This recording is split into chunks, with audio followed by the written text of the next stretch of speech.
We're often asked on the nursery what looks good in a pot, and actually most perennials you could try in a pot, it's worth a go. Tend to advise to stay away from something too tall, but you could give most things a go. But if you want something that's just going to flower all summer long, look great, smell great, maybe by the door as you go through, then pelargoniums are your best bet. People absolutely adore them. So we're going to talk to you about those, but first let me show you these beautiful grasses in the background as well. Pennisetum orientale, irresistible to the touch, with the fantastic Panicum Shenandoah behind. We've got two varieties of the Shenandoah here.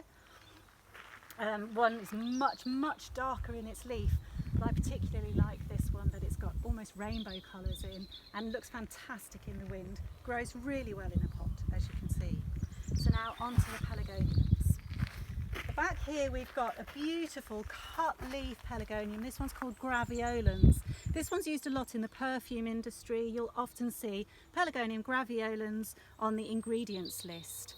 And then in front of it we have got Pelargonium attar of roses. This is a scent to beat actually. It's, if you just rub the leaf, oh, it's just fantastic, zingy, beautiful smell. So if you had that by your front door and walk past it, I think in the evening as well, or in the heat, the smell will come out of the plant a lot more. That's a fantastic one. Now here we've got a trough planting. We've used Oreganum Bristol Cross along with Pelargonium Deerwood Lavender Lass. And she's a very sweet little thing with tiny cut leaves and a lovely red stem with a pale pink flower at the top. And then moving on down to this one. This is Pelargonium Old Spice, and boy does it smell of Old Spice. Woo! It's quite a strong pungent smell, this one, with a really lovely white, pale white flower. And look at the contrast between the white flower and that pink stem. It's really beautiful against this glaucous green as well. Moving on to one that's a real favourite on the nursery, Pelargonium Sidoides, with a deep burgundy red flower. This one goes on, and we think this is our hardiest pelargonium.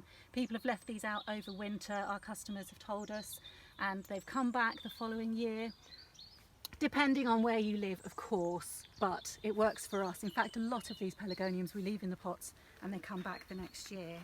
Now, what have we got at the end here? Graham, you might need to help me out with the name of this one. Abrotanifolium, is that right? That is absolutely spot on. Right, and this one, look, it's got quite a long stem on it before it reaches its flower, which is very unusual, and a lovely cut glaucous green leaf. A trailing habit, this one, so maybe if it's in a pot you want to raise the pot up and maybe put something behind it, so that's your trailer with an interesting plant behind it as well.